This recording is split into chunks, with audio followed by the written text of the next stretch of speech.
Hey everyone, this is Neo once again from the Overclocker magazine. Today I'm looking at what's probably still the fastest gaming CPU money can buy a whole year after launch, or close to that.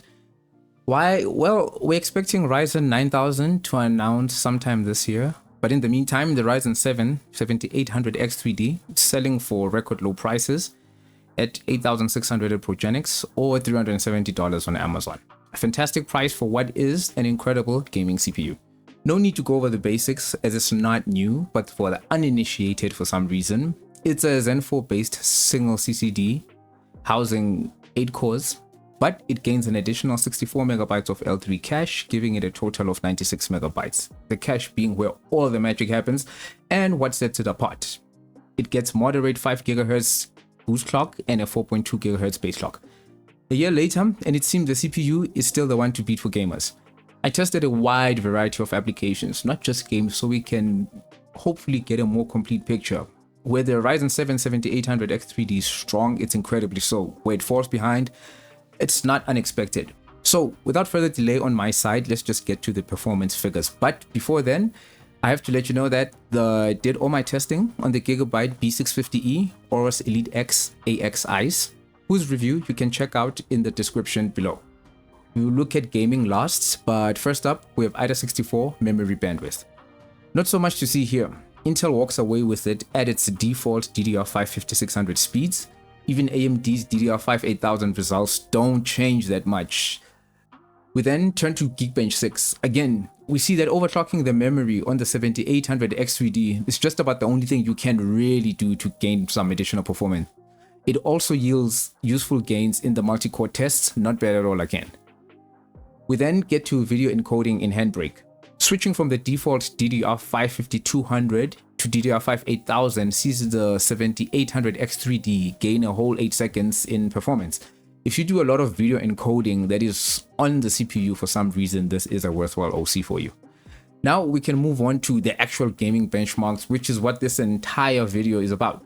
So first up, we have Hitman 3. Out of the box, the 7800X3D is well ahead of the 14900K. With PBO and DDR5 8000, the gap grows even more. Dying Light 2 is the second game, and here the performance difference between all three is relatively small. However, the 1% low advantage for the 14900K is quite significant, so technically it takes the win even though it doesn't have the highest average frame rates.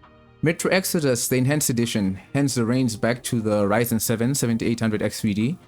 That offers a rather sizable advantage over the 14900K in what is otherwise a largely GPU-bound game. Overclocking does next to nothing here for the X3D chip, but looking at the performance, it actually doesn't have to do anything. And then we move on to Red Dead Redemption 2. In this next game, the 7800X3D delivers a haymaker to the 14900K. There's just simply no comparison to be made between the two. Yes, the 14900K again has higher 1% lows, but just look at the average frame rates for the 7800X3D. It's like 50 FPS more, so incredible really. It really is just chalk and cheese. Forza 5, or Forza Horizon 5 rather, is one I expected to favor the AMD CPUs, and it actually did just that. However, the difference isn't as big as I thought it would be in favor of the X3D CPU. Finally, we get to Cyberpunk 2077. This is the last game I tested. The graph is sorted by way of the 1% lows, not the median frame rate.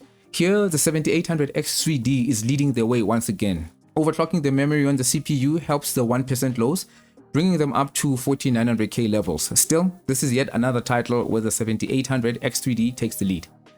I decided to do 3D Mark results last because, after you've seen the 7800X3D beat the 14900K in virtually every single gaming test there is, here you find 3D Mark showing the 14900K winning everything, especially Time Spy by some distance. The X3D CPUs are the only CPUs I'm aware of that make the 3D Mark figures unreliable for game performance evaluation. Last, we get to power and temperature results. This is always going to be, not always, but it's been an advantage for AMD for some time now, where you can see that in both gaming, power consumption and temperature, AMD has a slight advantage, or rather a big advantage depending on where you're looking. Idle power is simply corduroys, however, on the 7800X3D. 39 watts versus 10 watts for Intel. However, the gaming load shows that the X3D chip is sipping just 77 watts versus the 14900K's 180 watts in exactly the same scenario. In temperatures, under load, the 7800X3D overclocked is about 77 degrees and 70 degrees, of course, at default. The 14900K, despite its massive power draw disadvantage, is in the same ballpark at around 78 degrees. Overall, the Ryzen 7 7800X3D remains a potent CPU that can rightfully claim to be among, if not the fastest gaming CPU money can buy.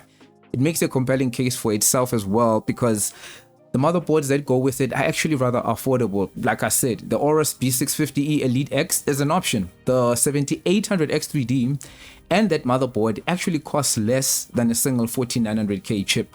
So for your gaming, you know exactly where you should be looking. Either way, let me know what you guys think of the 7800X3D, a whole 12 months later, of course. Has it been treating you well? Are you considering one, etc.? Let me know in the comments below, and until next time, remember to share, like, subscribe if you haven't already. Take care of yourselves and peace.